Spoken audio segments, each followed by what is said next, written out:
দেশ ও প্রবাস সকলের কাছে আমার অভিনন্দন থাকলো। আসসালামু আলাইকুম। আমি চলে আসলাম আজকে এক অসহায় মায়ের পাশে। সে আমাকে ফোন দিছিল, আমি আসলাম পাঁচপির বাজার থেকে। আমি সেই মা কি জন্য আমাকে ফোন দিছে আমি সেই মাকে জিজ্ঞাসা করব, সে মা আমাকে বলবে। আসসালামু আলাইকুম মা, কেমন আছেন আপনি? ভালো আছি, মালিক রাখছি, ভালো আছি। আমার মা অসহায় বাবা, আমি তাকে নিয়ে খুব দুঃখ জঞ্জালে আছি, এই জন্য তোমার কাছে ফোন দিছি। বাবা আমার মাকে কিছু সাহায্য কর, দেশে বিদেশের মানুষ আমাকে একটু সাহায্য করো। আমি আমার মায়ের চিকিৎসা পাতি যেন করবে পাই, আমি খাওয়াবার পাই। দুঃখ খুব বাবা আমার ভেতরে মেলায়, আর এই মাকে নিয়ে আমি খুব জঞ্জালে আছি। আর ভাইয়েরা আছে ঠিকই, ভাইয়েরা জায়গা জায়গা আছে, ভাইয়েরা সে নদী ভাঙনো মানুষ, আর আমরা নিজেরা যান বাঁচানোর পাই না, আর মাকে আমার কীভাবে যান বাঁচাইবে। এই জন্য আমি অনেক দুঃখ কষ্ট করি, খুঁজি ভাঙি নিয়ে আসি, আমার মাকে খাওয়াই, আমিও খাই।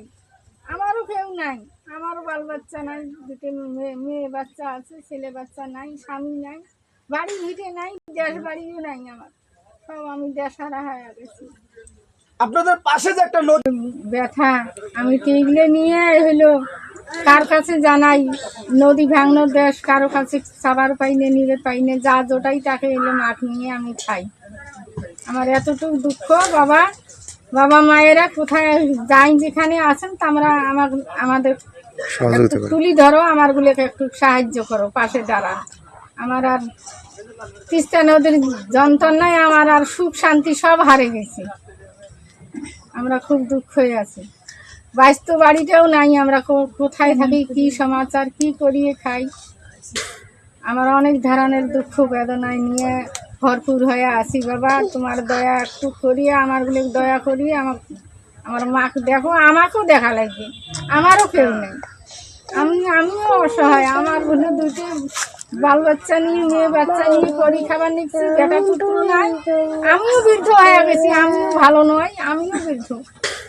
কারো কাছে যাওয়ার পাইনি, কারো কাছে যাবার পাইনি, একটা কোনো কাজকর্ম করি খাবার পাইনি, মায়ের নিয়ে খুব অনেক দুঃখ বেদনায় আছি বাবা। এইটুকু আমার অনুরোধ, এইটি আমার জোর হাতের মিনতি বাবা, তোমরা গুলো একটু সাহায্য করবো আমারগুলো, আমার মায়ের যেন আমি চিকিৎসা করে পাই, আমিও যেন খাবার পাই। আমি আর কি বলবো, মায়ের কথা শুনে আমারই কান্না আসতেছে। আমার মা আপনাদের মাঝে সবকিছু বললো, যাই আপনারা শুনলেন, যাই আপনারা সকলে আমার এই মায়ের পাশে দাঁড়াবেন। আমরা দেখতেছি এখানে এই যে একটা নদীর কিনারে বাড়ি, একটা নদীর কিনারে বাড়ি আমাদের মা বর্তমান। এই যে তো একটা অবস্থান, ছোট্ট একটা ঘর, ছোট্ট একটা ঘরের মধ্যে আমার মা থাকে, তার স্বামী নাই, সন্তান নাই, কেউ নাই, এত কষ্ট করে থাকে। আপনারা যে যেখান থেকে এই ভিডিওটা দেখবেন, আমার এই মায়ের পাশে এসে দাঁড়াবেন, এটা হলো আমার আপনাদের কাছে বলার থাকলো। এখন কথা হলো মা, আমি তো ছোট ইউজার, আমি হলাম ছোট ইউজার, আমি বড় ইউজার না। যাই আমি এই ভিডিওটা আপনার সকল দেশ ও বিদেশ যারা আছে, সকল বন্ধুরা আছে, সবাই দেখবে। আমার থেকে বড় বড় ইউজার যারা আছে তারাই ভিডিও দেখবে। দেখার পর যদি আপনাকে কেউ দয়া করে আপনার পাশে এসে দাঁড়াতে চায়, যাকে ইনশাল্লাহ আমি চেষ্টা করব। সেই কেউ কিছু যদি আপনাকে দান করতে চায়, আমি চেষ্টা করব আবারও এই ভিডিওর মাধ্যমে পরবর্তী ভিডিওতে আপনাকে তুলে ধরার জন্য যেটা দিবে সেটা দিয়ে আমি আপনার পাশে এসে দাঁড়ার চেষ্টা করব। এটাই আমার বলার থাকলো। আমার তরফ থেকে আমি সামান্য কিছু দেব, সেটা আপনি নেন, এটা আমার তরফ থেকে না। আমি আপনাকে সামান্য কিছু দিছি, এটা নিয়ে মানে কোনো মন বাজার করবেন না। আপনি খুশি তো? হ্যাঁ খুশি আছি।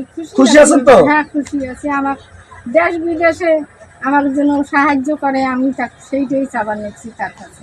আমার কিন্তু কিচ্ছু নাই, আমার মতন আর ইটিং দুঃখিত কেউ হয় না বাবা জগতে। ইলে কইলে চোখে জল আইসে কি হোক।